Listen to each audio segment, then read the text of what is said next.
PowerPoint referente a la tarea 3. En primer lugar, en la primera tarea debíamos, relacionada con el Departamento de Recursos Humanos, debíamos realizar un organigrama de las funciones del departamento. Encontramos 4 funciones principales: empleo, administración de personal, servicios sociales y relaciones laborales. Dentro de cada ellas ya funciones mucho más específicas. Por ejemplo, en empleo podemos encontrar desde la planificación de una plantilla, organizar bien a los trabajadores y a quién deben dirigirse en cada momento, el escoger o definir el perfil que deben tener para cada puesto de trabajo, a seleccionar la formación del personal y todo lo relativo a los despidos.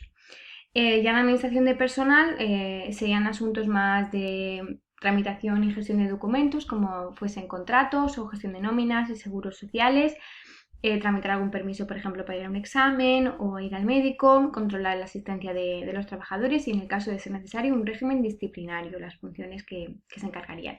Y en servicios sociales pues podemos encontrar ventajas que muchas empresas tienen y que el Departamento de Recursos Humanos se encarga de gestionarlas, como puede ser un economato, una guardería, residencias vacacionales, becas de ayudas de estudio y seguros colectivos, como muchas empresas tienen seguro médico. Por último, en relaciones laborales encontramos que están en contacto y resuelven problemas con los sindicatos, como por ejemplo UGT y comisiones obreras. Se encargan de lo relacionado con la tramitación del PRL, que muchas empresas obligan a sacarse el curso, y la conciliación y vida laboral y familiar. Después teníamos que realizar una selección de los 3 principales funciones que consideramos relevantes del departamento, y fue algo difícil, he de decir. En mi caso, en primer lugar, he seleccionado la selección y formación de personal, ya que considero que desde primera hora, si tú contratas acorde al puesto que pretendes cubrir, hacer una buena función de cribado, en este caso podemos tener mucho ganado en la productividad, ya que escoger bien al personal es algo bastante importante. Al igual que considero que seguir formando al personal es algo increíblemente necesario, ya que continuamente muchos trabajos se van avanzando, surgen nuevas tecnologías o nuevas legislaciones y que deben ir actualizándose. La segunda función que escogí fue la planificación de plantilla, ya que también, al igual que escoger un buen trabajador o buena trabajadora, es realizar una buena función de planificación de plantilla. Si un trabajador no tiene claro a quién debe dirigirse o qué funciones son las que debe cumplir, siempre va a estar mucho más perdido, va a ser menos productivo y va a crear un ambiente de trabajo mucho más desagradable. Por lo tanto, esa sería mi segunda opción. Por último, estaba entre escoger la función de guardería, de servicios sociales o la conciliación de vida familiar y laboral. Al final me decanté por esta última, ya que considero que es un camino todavía muy largo de recorrer en los años en los que estamos, porque no hay un equilibrio entre vida y trabajo, vida familiar me refiero. Y hay ciertas medidas que el Departamento de Recursos Humanos se encarga de gestionarlo, como puede ser la flexibilidad horaria o en poder cuadrarte las vacaciones con los compañeros o tener días de asuntos propios, que ellos se encargan de gestionarlos y puede ser una función bastante importante. En la actividad 2 debíamos realizar respecto a la dinámica de grupo. En mi caso escogí primero una definición, que viene a ser una técnica en la cual un grupo de personas interaccionan entre ellas y mediante actividades o juegos o algún trabajo que se les encomienda, y tiene un objetivo concreto. ¿Qué podemos obtener de esta técnica de la que estamos hablando, de la dinámica de grupo? Pues podemos evaluar principalmente, pues ya sean habilidades, capacidades o algún rasgo de la personalidad de cada persona. Y con ello, bueno, también dependerá del contexto en el que estemos utilizando lo de la dinámica de grupo, pero nos puede dar bastantes datos importantes sobre la persona. Algunas ventajas, pues como he comentado, evaluar la personalidad del individuo. Muchas veces desde primera hora podemos ver en un grupo de personas que alguien resalta más que otra, es mucho más extrovertido, otro más tímido. Podemos valorar el desarrollo también en un trabajo en equipo, cómo se compenetran, si son buenos entre ese equipo en concreto. También cómo se desenvuelve en situaciones bastante críticas. Por ejemplo, podemos poner juegos donde deben resolver algo y ver su tesitura, cómo reaccionan, fomentar una productividad y mejorar la relación entre las personas que participan. Había que escoger 5 ejemplos, en mi caso he escogido 5 actividades que incluso alguna de ellas he podido practicar yo. Y en primer lugar vamos a hablar de la dinámica de globo. Esta dinámica prácticamente es muy sencilla. Consiste en crear 2 grupos que se dividen por colores y cada uno de los miembros tiene globos atados a la cintura. Entonces, el objetivo que tienen los equipos es crear un buen plan de ataque y de defensa para conseguir explotar los del equipo contrario sin que exploten los suyos. Y obvio, quien más explote, más ganará la dinámica. En segundo lugar, la dinámica de similitudes, pues es una actividad que se reúnen ya sean dúos o en tríos y entre ellos deben hablar y deben explicar sus gustos personales, profesionales, qué inquietudes tienen y entre ellos deben encontrar varios puntos en común que les puede ayudar para hacer unir más un grupo de trabajo, aprovechar las similitudes que tienen, así potencian un poco más la empatía y sus habilidades de comunicación. En tercer lugar, encontramos la dinámica de observación. En este caso, todos se reúnen en un círculo y se les pide que cierren los ojos, después de haber observado muy bien a sus compañeros. La persona que lo está dirigiendo, la actividad, debe preguntar, por ejemplo, ¿quién llevaba unas gafas de color azul? O ¿quién llevaba tal camiseta? Entonces, deben levantar la mano quienes sepan la respuesta. Por prioridad de orden de levantar la mano se contestarán y quien van acertando más va ganando más puntos y llevaría el premio en el caso que fuese. Esto sirve para mejorar mucho la observación y la productividad de los empleados. En cuarto lugar encontramos la dinámica de la isla desierta. He encontrado varias con este nombre, pero yo en mi caso he escogido esta.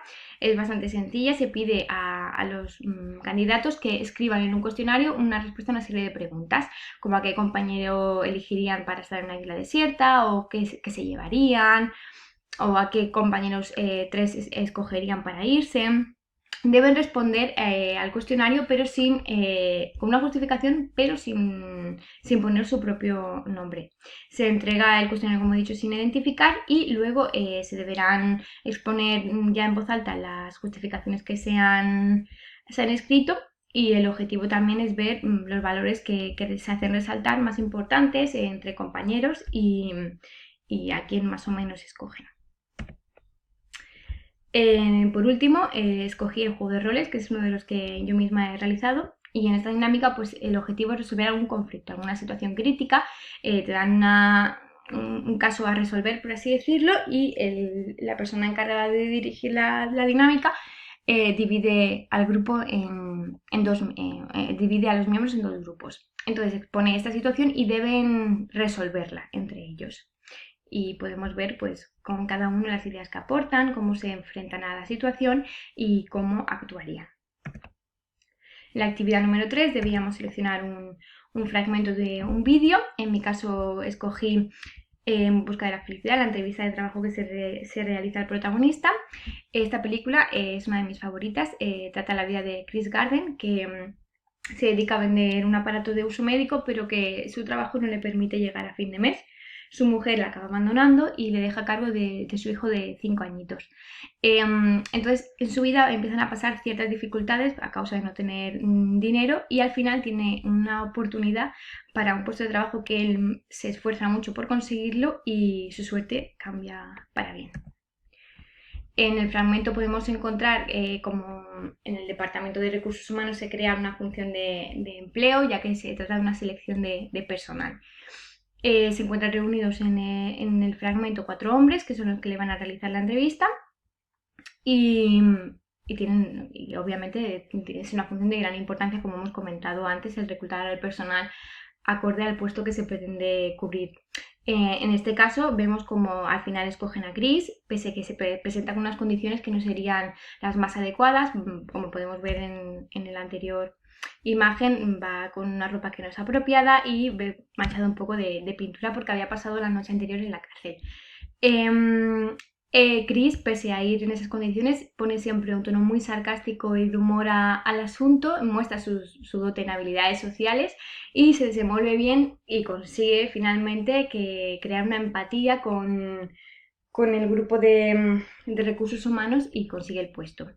Podemos ver, como he dicho, se cumplen 3 de las 4 habilidades que mejor valora una empresa, que es la comunicación, una empatía y la flexibilidad.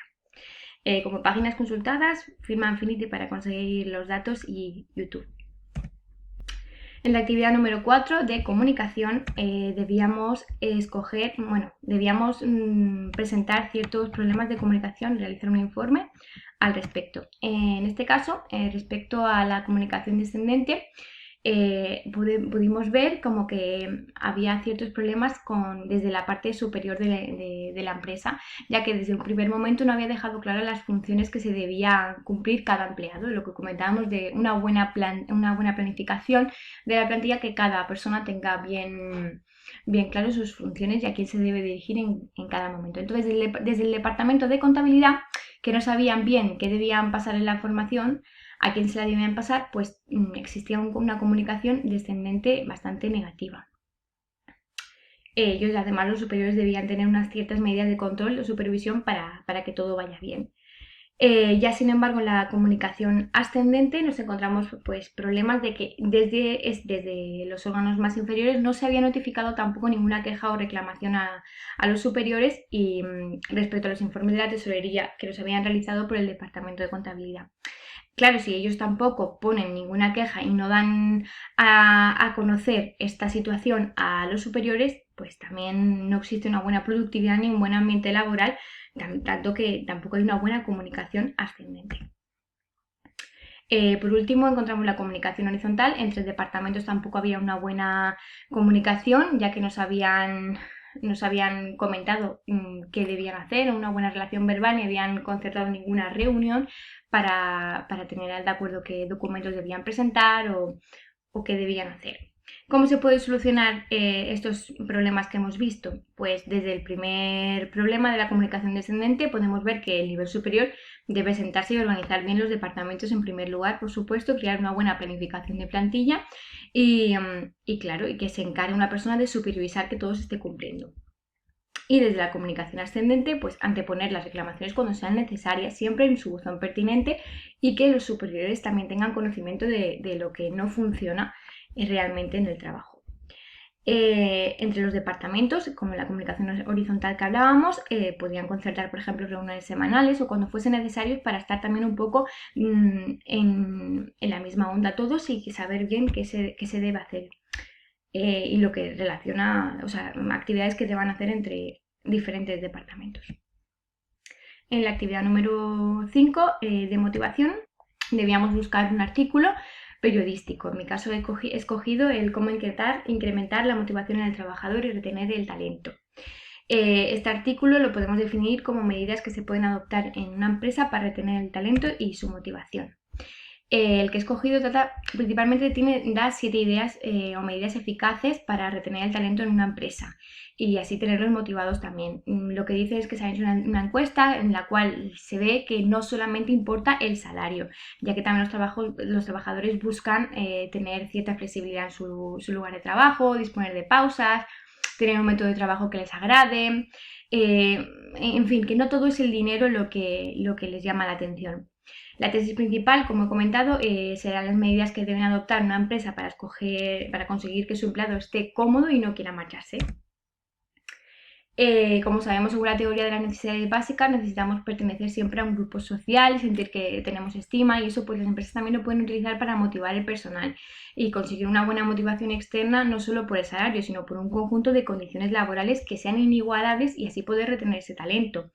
Que hay que hacer mención también a que el primer tip que dan es la comunicación. Es importante que se establezca una comunicación fluida y transparente, que haya una comunicación ascendente, descendente y horizontal. En mi opinión, considero que es importante cuidar siempre al personal, claro, no solo para eso, es muy difícil encontrar una persona que sea buena en su trabajo y además hay que seguir motivándola para que siga teniendo ganas de realizarlo. Es algo clave para tener también una buena productividad en la empresa. Bueno, pues esta es toda la presentación de PowerPoint de la tarea 3. Espero que haya quedado todo bien explicado y gracias por tu atención.